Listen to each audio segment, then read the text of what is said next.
Hi folks, welcome to Greg's Workshop. I'm Greg, and today we're going to continue where we left off with the last episode after we built this shelf by building a flip-top cart for my new Wahuda 10-inch joiner and 13-inch planer. So the plan is to build a flip-top cart, the joiner on one side, the planer upside down on the other. You can rotate it.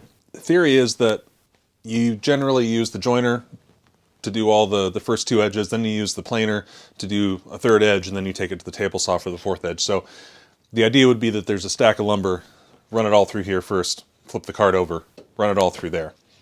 On the other hand, I've never really owned this before, and haven't really used the one of these that I had, so I could be, this could just be a pipe dream. Who knows?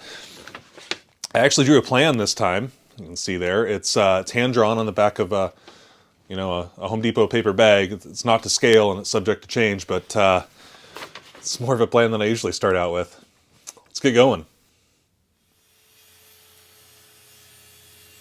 For this project, I'm using birch veneered plywood from Home Depot. Don't buy it. It's fine, but it's not great, and there's better stuff out there. Just don't even bother.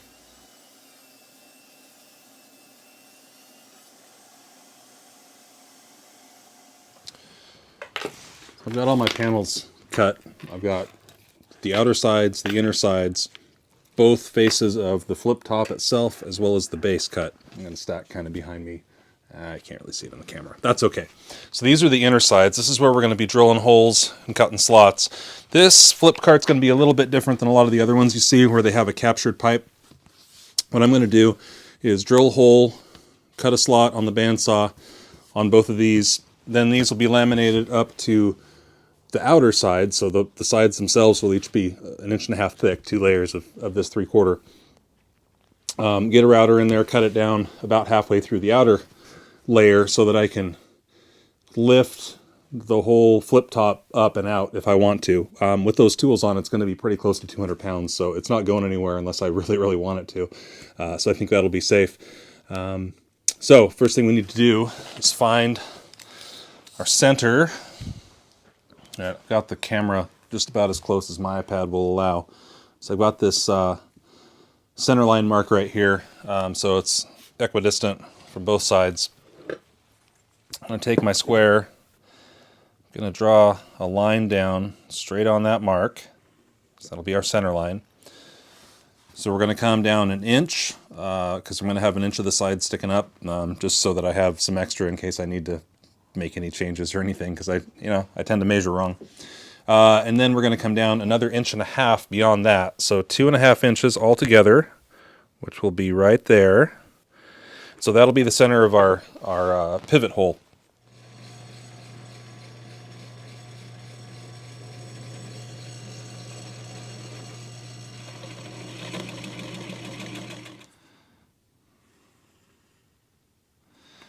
Right there.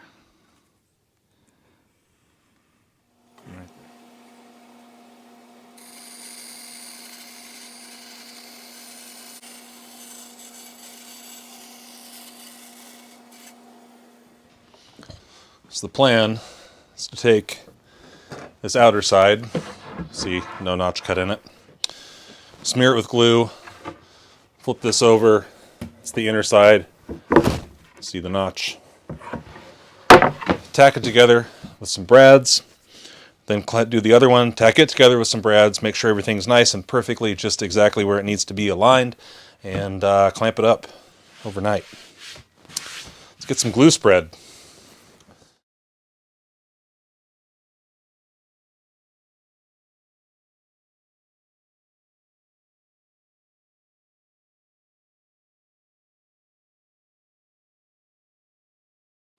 All right, glue is about as spread as it's going to get.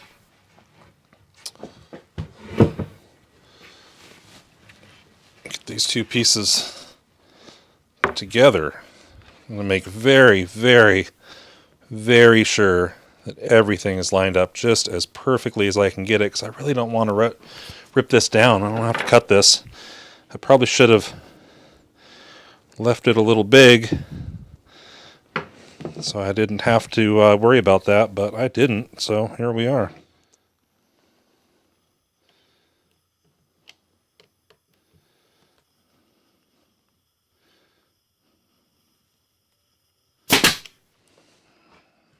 No turning back now. Boy, that feels pretty good all the way down. I like it. All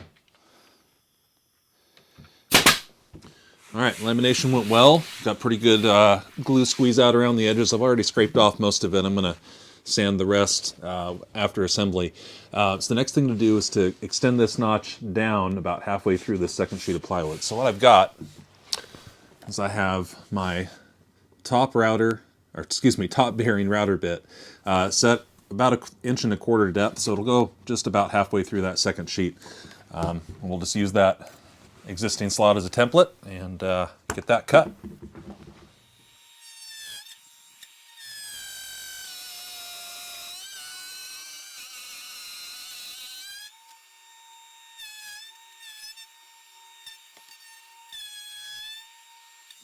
Got my glue spread on the board and on the beam.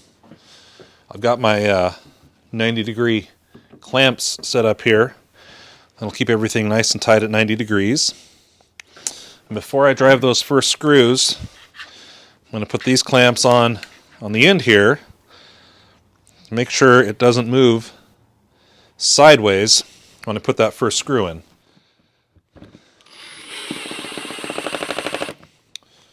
And we'll drive in the rest of the screws and put on the other board. So I'll try to get this assembly part on camera. I'm not sure how well that's going to work, but we'll give it a shot.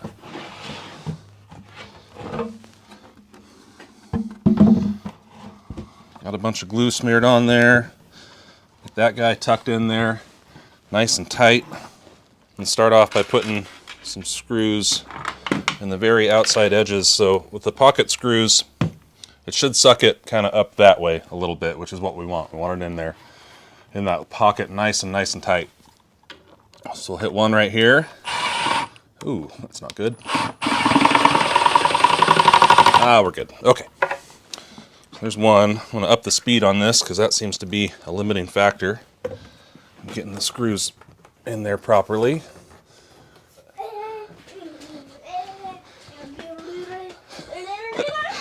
Somebody woke up early today.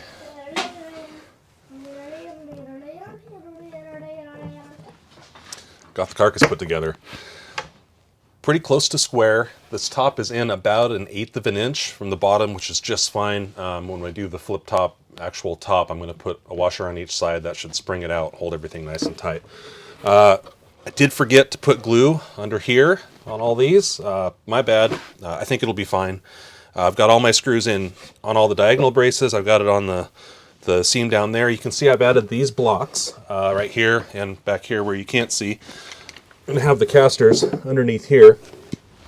I'm going to make a template to drill the holes for that. We're going to be using 1/4 inch lag screws. I just happen to have a whole bunch of stainless ones laying around, so you don't need stainless for this, but I've got them, so I might as well use them. And then we'll get started on the top. But before we get to the top, let's do the casters. So I made this jig. I've got the holes drilled for proper caster placement to allow it to swivel. Won't hit this, won't hit that. The arrow goes to the outer corner of the carcass. So we'll just clamp that in real quick. This drill bit's kind of short, so really all I'm doing here is just kind of marking holes for further drilling.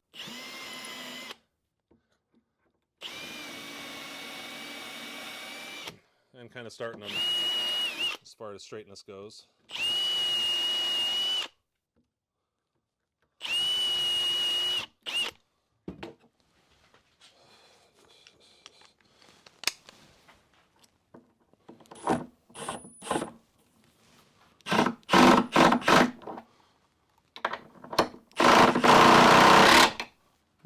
Little tight. Just want to loosen that up. We don't want it all the way tight just yet. Get some more screws in first. Caster's right here. You can see if I put it parallel with the camera, it sticks out maybe 1/2 inch, something like that. So what we're going to do, we're going to take these leveling feet, the same ones that I used for the table saw table, and we're going to mount them right about there. So the idea is that it'll roll around on these, then when I get it where I want it, I'll just have an Allen head kind of extension chucked up. I can just use this, can run those down, lift up the caster slightly. These will take the load, will stay put. Can do my work, retract these, wheel them around.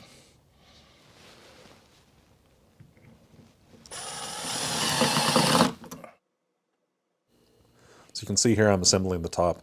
Going to be 3/4 inch plywood on both sides, and then these stretchers. So these are 3/4 inch plywood as well. You can see that I already routed some slots in the end for the locking hardware. I also drilled holes through the top, so I'm using pocket hole screws, but not the pocket holes themselves. The screws are just going straight through the top into that bottom piece all the way around.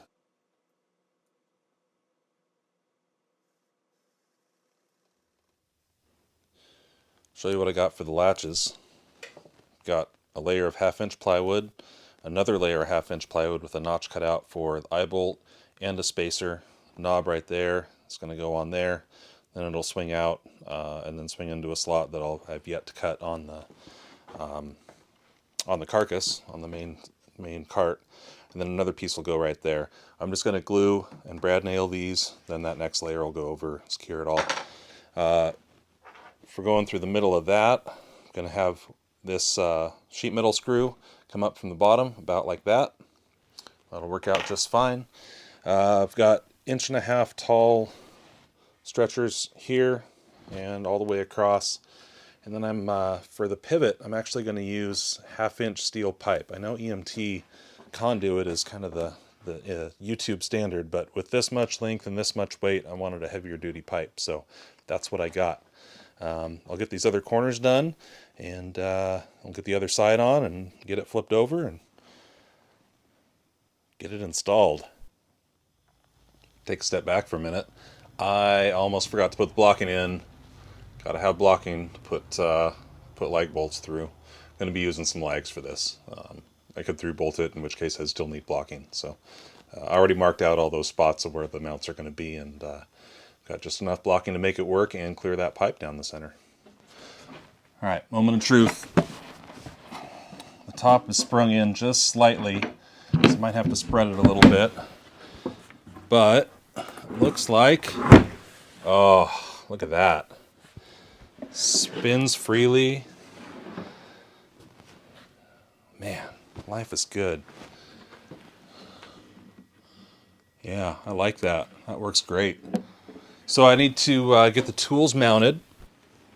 I need to get the slots cut for this. I'm going to mount the tools before I cut those slots, because getting the tools mounted, I think will push it down all the way. I'd hate to cut the slots now, mount the tools, and then, have it be a 1/16 off or something. So I'll probably get the tools mounted tonight, and then in the morning we'll get the slots cut and round over the edges and sand and all that good stuff. And it'll be pretty close to done.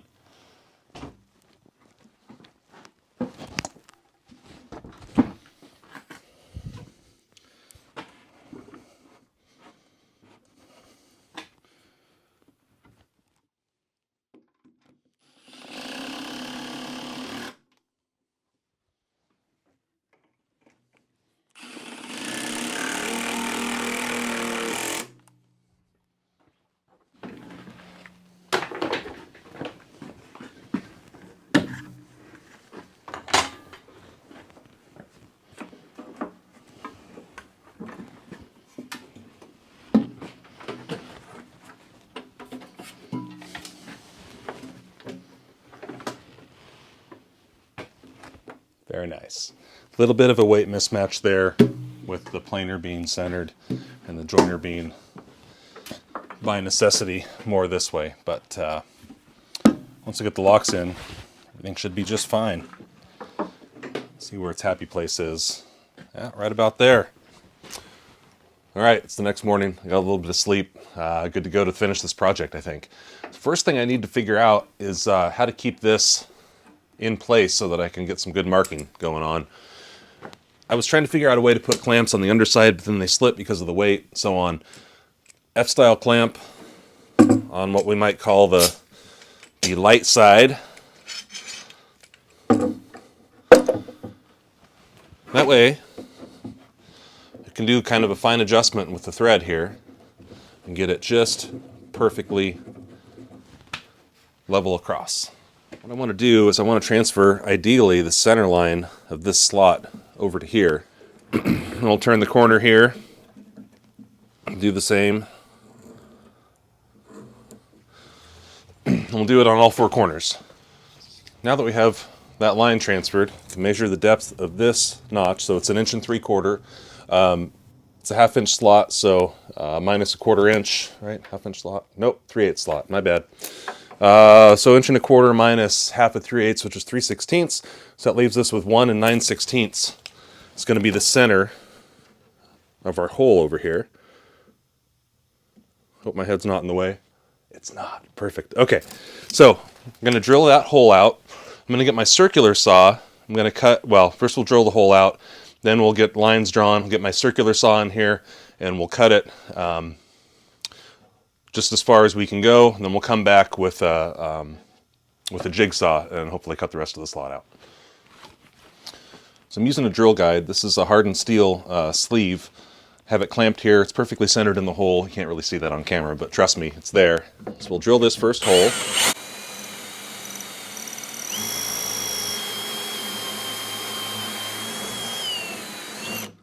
All right, got the hole drilled. I would have rather used a Forstner bit, but it turns out I don't have a 5/16 Forstner bit, so it'll be what it'll be. A little bit of tear out on the back, not too bad.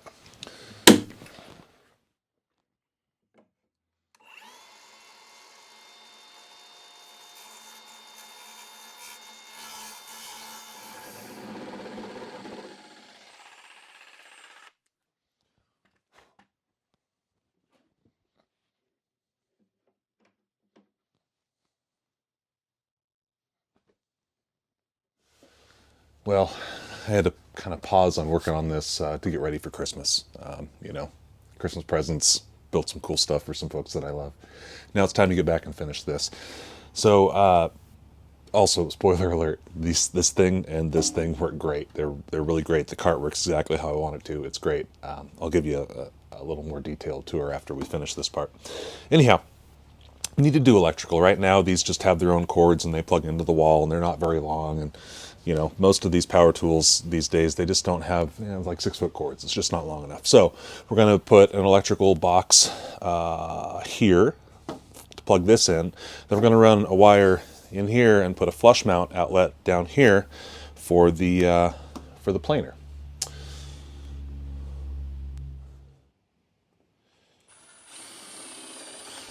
So when I built the flip top itself, I intentionally did not glue down this side. This is the thickness planer side. You can see the outline here. I screwed it in with eight screws. It's also screwed in with the pivot screws from the bottom, or from the underside, as well as held on by the 4 mounting screws for the thickness planer. I did that so that I could do what I'm about to do. Take it off, make some modifications, make some adjustments, whatever needs to be done. So I've got the box on this side right here, which is right about there. So I put these blocks in kind of big, just so that I'd have enough room to screw in where I needed to screw. And it's worked pretty well. I think we'll be able to clear the box okay, or clear the thickness planer. We'll just cut out a little bit here and put in a recessed electrical box.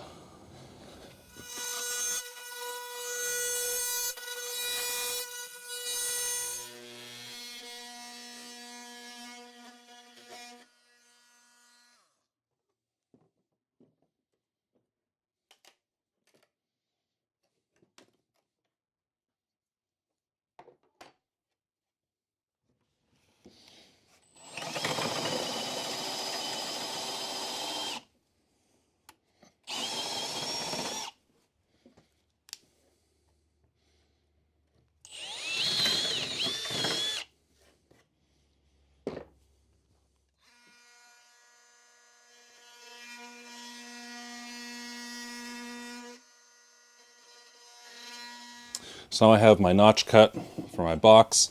I've got the hole drilled through to the other side. I've got this knocked out so that we can run the wire right through.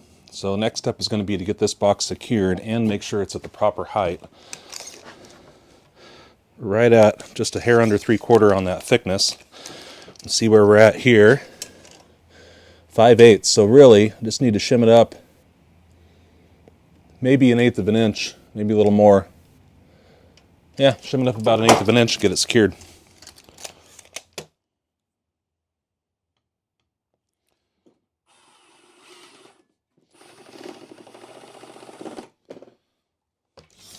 So now we need to measure and mark, cut out the hole in there. So kind of hard to see with the contrast here. But using the marks that I made, I'm going to take my combination square, I'm going to draw a bunch of lines for our cutout. And then we'll cut it out with the multi-tool.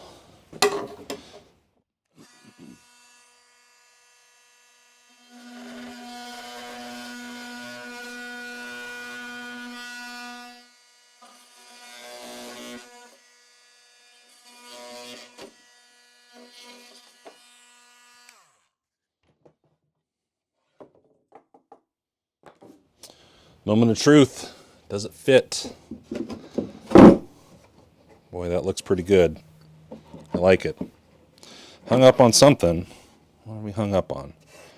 It's not sitting down all the way. Oh, I see. Hung up on that, probably. Yeah, there we go. All right. Right where it should be. We'll get this secured down. And then get the wiring done. I won't bore you with the entire wiring process, but know that I'm using 12 gauge extension cord in bulk, as well as 12 gauge Romex between the boxes. And everything's properly grounded, and it's all where it needs to be.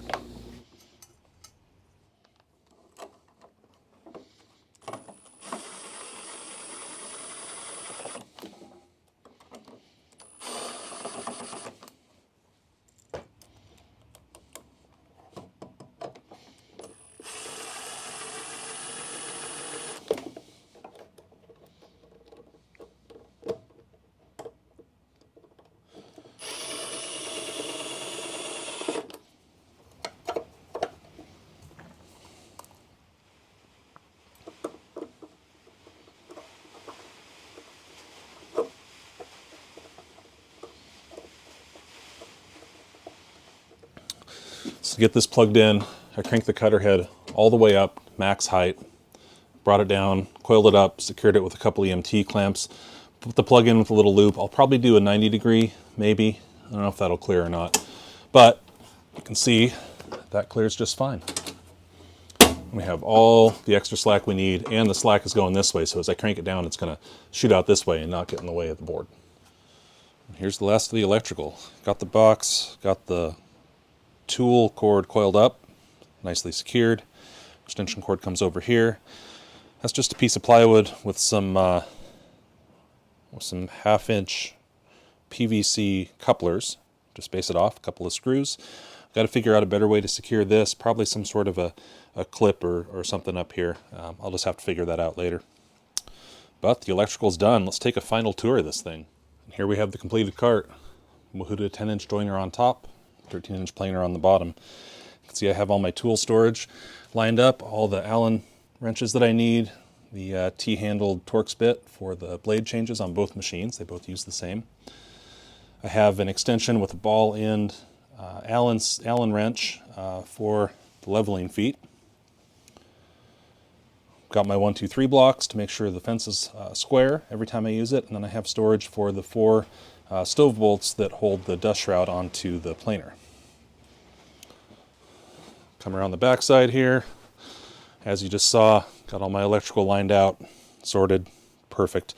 Right in there on both sides, there's room for more storage. I'll probably figure out some little toolboxes or something to just custom make and fit in there just for, I don't know, for something. I'm not sure what, but it's space. Might as well use it, right? I'm going to declare this project complete and successful. Works really well. I don't remember if I went over these in detail of how this works, but basically I've got the casters there, the leveling, got the casters right there, leveling feet out here. There's about a 1/4 inch of clearance there, so we can wheel it around on those casters. When we get it to where we want it, we can use the Allen wrench with the extension, chuck it up in a drill, and extend those feet. We can level it up if we want to, but mostly it just makes it so that it stays in place. That way we're able to use smaller casters, get it lower to the ground, don't have to worry about caster orientation as far as being able to access the locking levers. So it works pretty well. Folks, if you enjoyed that video, go ahead and give it a thumbs up, subscribe to the channel, ring the bell to get notified of new videos every other Saturday, give or take. Any comments or questions, leave them down below. Anything you would have done differently, anything you really like, anything you really don't like, let me know. And I'll see you next time on Greg's Workshop.